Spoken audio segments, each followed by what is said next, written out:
ಹೆಚ್ಚು ಕಡಿಮೆ ನಾನೀಗ ಹುಚ್ಚನಾಗಿ ಹೋದಂತೆ ಹಚ್ಚಿಕೊಂಡ ಮೇಲೆ ನಿನ್ನ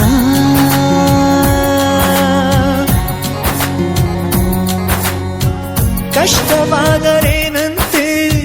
ಸ್ಪಷ್ಟವಾಗಿ ಕೂಗು ಇಷ್ಟ ಬಂದ ಹಾಗೆ ನನ್ನ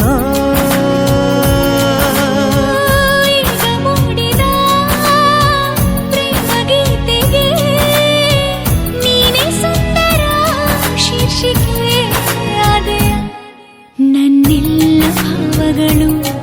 ನಿನಗೆಂದೇ ಉಳಿತಾಯ ಅದ ನೀನೇ ದೋಚಿದರೆ ನಾನಂತೂ ನಿರುಪಾಯ ಏನು ಹೇಳಬೇಕು ಅಂದೆ ಏನದು